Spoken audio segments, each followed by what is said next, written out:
So, hello, dear students. Today we are going to read Chapter 8 Silk Road, written by Nick Middleton. This chapter is from the book Hornbill. Students, talking about this title, Silk Road, it talks about the network of trade routes joining the east side and the western side of the continents. It is said that from the beginning of 2nd century and till the 18th century, this route was utilized by the traders, and this route it extends from the country China, including some parts of Asia and then the Europe. So we can say from starting from China to the European countries, ending at a point Turkey, this trade route was used.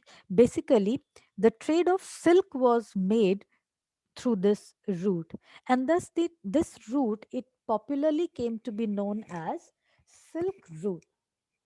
So it describes the author's journey from Ravu to Mount Kailash, and it is related to the main east-west highway following the trade route from Lhasa to Kashmir, the path taken by the author. So that is why the author he decided to give this chapter the title Silk Road. Right, students? So, when we talk of this chapter, we can say that this is a detailed account of author's visit to Mount Kailash. He visited the place to do the Kora, that is, parikrama around the holy mountain with other pilgrims. The Kora, it is referred to as it is seasonal, and the author, he was perhaps the first pilgrim in the season to reach there. And thus we see that the author he uses picturesque phrases to describe the scenic beauty of the mountains. So we can say that this article it is a travelogue presented by the author, his journey from Ravu to Mount Kailash. So the whole description is quite interesting as it reveals many unknown facts about the journey up the most difficult terrain in the world. So, if we talk about the theme of the chapter, so we can say that how it is a detailed account of author's visit to Mount Kailash. So, he visited the place to do Kora.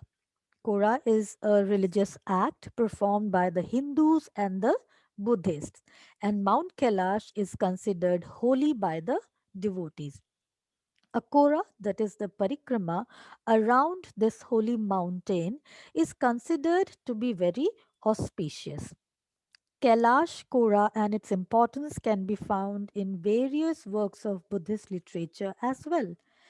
So, if we talk about, in the words of Seaton, a character in the story, he says that death is the final nirvana, which signifies blowing out of a candle.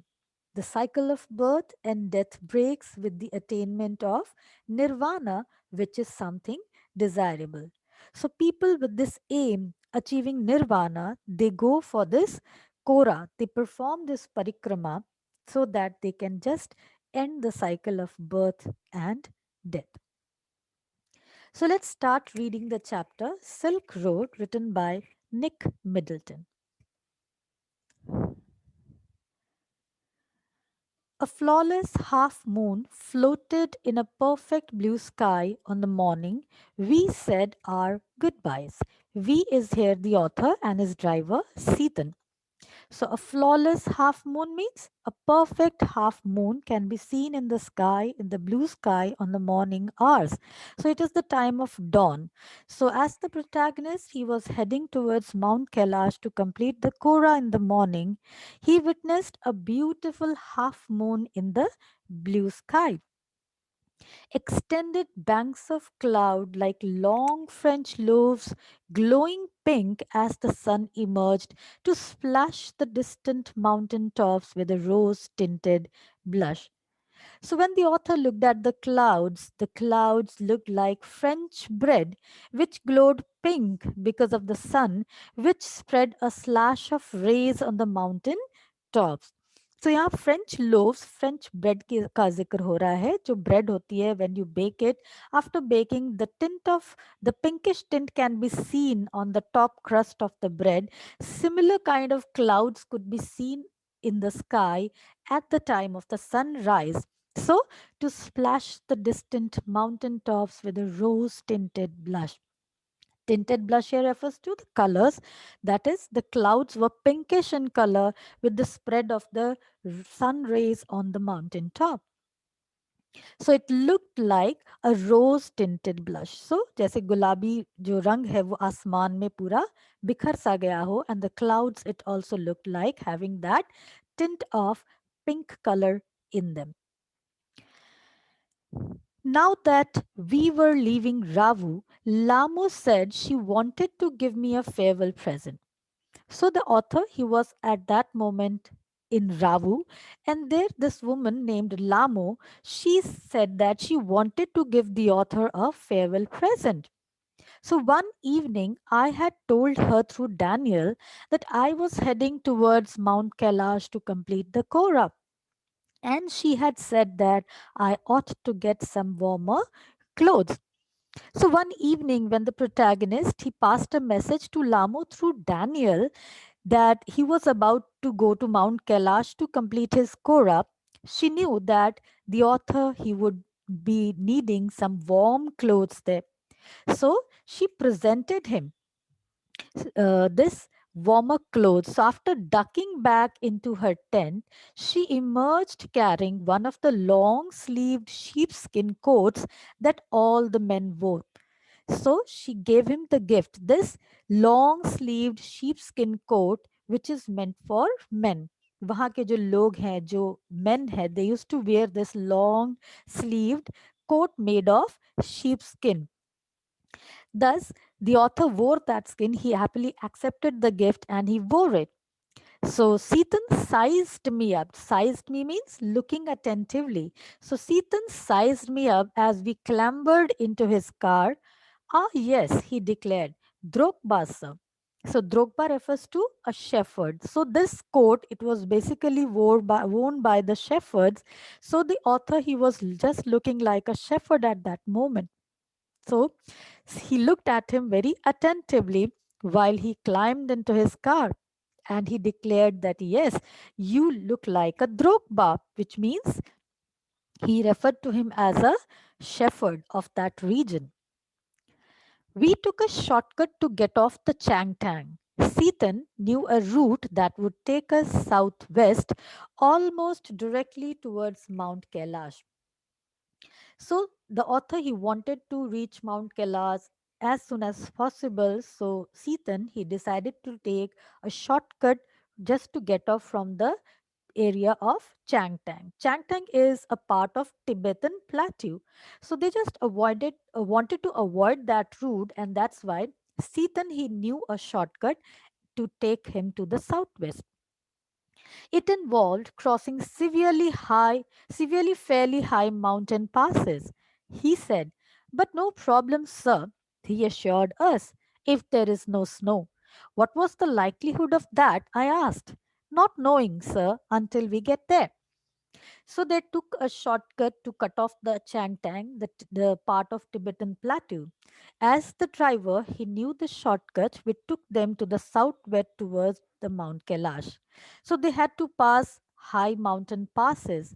Seaton, he told the author that they can reach the destination only if there is no snow, and they could not know that until they will reach there. So he was little doubtful about the journey passing through the area because he was doubtful about the snowfall. So he said to the author कि यहाँ कोई problem नहीं है, उम्मीद करते हैं कि उन्हें जो है बर्फ ना मिले, उनके जो रास्ते हैं वो क्लियर होंगे. And author he wanted to know the likelihood of that statement, and Seaton said that not knowing sir until we get there, कि जब तक हम वहां नहीं पहुंचेंगे, he could not say anything at that moment. So, from gently rolling hills of Ravu, the shortcut took us across vast open plains with nothing in them except a few gazelles. Gazelles कहते हैं जो dear होते हैं, जो जंगली, जो पहाड़ी जो हिरन होते हैं, उनको गजेल्स कहा जाता है. सो they started their journey and passing through the gently rolling hills. Now जो long mountains होते हैं, huge mountains होते हैं, they have a steep slope. तो ये जो they were crossing through that area where the slopes was not so high, it was not so steep, so they were just rolling through those slopes of mountains, and the shortcut, it took them to the vast open plain. They came to an open area there. So the route was filled with open plains in the Ravu where the gazelles were eating grass from the land, which had little rain and disapproved while hopping back in the wild. So as they crossed, they saw a few gazelles that would look up from the nibbling the arid pastures and frown before bounding away into the void.